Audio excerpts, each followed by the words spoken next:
Hi friends, ഇന്ന് നമുക്ക് dinner കുറച്ച് ഇംഗ്ലീഷ് ടൈപ്പാക്കിയാലോ. ആദ്യം കുറച്ച് വെജീസൊക്കെ കട്ട് ചെയ്ത് വെച്ചിട്ടുണ്ട്. എന്നിട്ട് അതൊന്ന് ആവിയിൽ വേവിക്കാൻ വേണ്ടിയിട്ട് ഞാനൊരു ഇഡ്ഡലി ചെമ്പിൽ കുറച്ച് ഐറ്റംസ് എല്ലാം കട്ട് ചെയ്തുകൊണ്ട് അതിലേക്ക് വെച്ചിട്ടുണ്ട്. എന്നിട്ട് കുറച്ച് ഉപ്പും കൂടെ ആക്കി കൊടുത്തതിന് ശേഷം ഞാൻ അത് ആവി കയറ്റി വേവിക്കാൻ വെച്ചിട്ടുണ്ട്. ബ്രസ്റ്റ് പീസ് എടുത്തിട്ട് നന്നായിട്ട് ഒന്ന് കുത്തി കൊടുക്കുന്നുണ്ട്. അത് വേറെ ഒന്നിനുമല്ല, ഒന്ന് ടെൻഡറായി കിട്ടാനാണ്. കുക്കിംഗ് ഓയിൽ, കുരുമുളക് പൊടി, ഉപ്പ്, പിന്നെ കുറച്ച് ഒരു 2-3 അല്ലി വെളുത്തുള്ളിയും കൂടി ആഡ് ചെയ്തിട്ട് ഞാൻ നന്നായിട്ടൊന്ന് മാരിനേറ്റ് ചെയ്ത് കുഴച്ച് പാകാക്കി വെക്കുന്നുണ്ട്.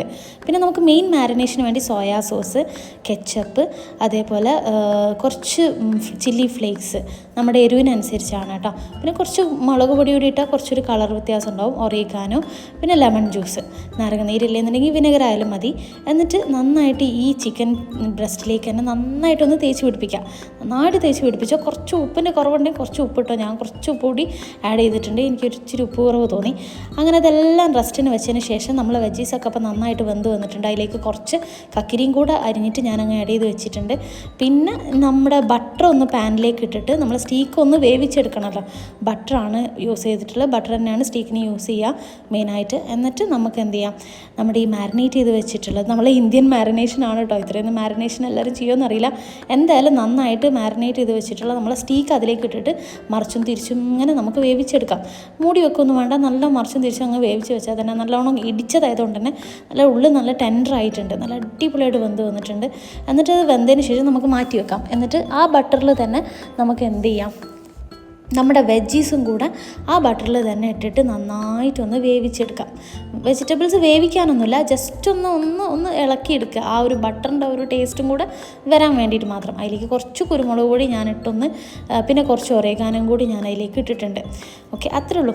പ്രത്യേകിച്ചൊന്നും ചെയ്യാനില്ല. അതിലേക്ക് കുറച്ച് തക്കാളിയും കൂടി ഇട്ടിട്ട് നമ്മൾ വെജീസിൻ്റെ ആ സിസ്റ്റം ഒന്ന് കംപ്ലീറ്റ്ലി ചെയ്ത് കഴിഞ്ഞിട്ടുണ്ട്. പിന്നെ നമുക്കിതിൽ മെയിനായിട്ട് ഉണ്ടാക്കാനുള്ളൊരു സംഭവം എന്ന് പറഞ്ഞാൽ വൈറ്റ് സോസാണ്.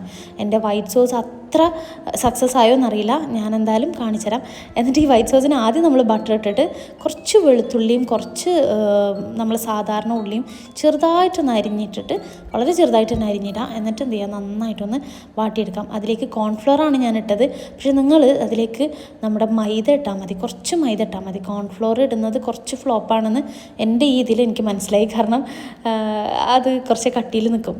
പിന്നെ നമുക്ക് പാൽ ഒഴിച്ച് കൊടുക്കാം. പിന്നെ ചില്ലി ഫ്ലേക്സും കുരുമുളക് പൊടിയും നമുക്ക് വേണ്ട എല്ലാ സ്പൈസസും ഇട്ട് കൊടുക്കാം.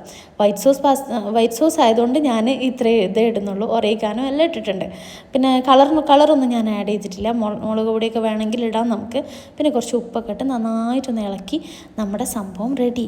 എന്നിട്ട് നന്നായിട്ട് ഹസ്ബൻഡിന് സെർവ് ചെയ്ത് കൊടുത്തിട്ടുണ്ട്. അടിപൊളിയായിരുന്നു. ചിക്കൻ എന്നൊക്കെ പറഞ്ഞാൽ അങ്ങനെ വെള്ളം വരുന്ന ടെൻഡർ ചിക്കനായിരുന്നു. Super recipe. ഇഷ്ടപ്പെട്ടു.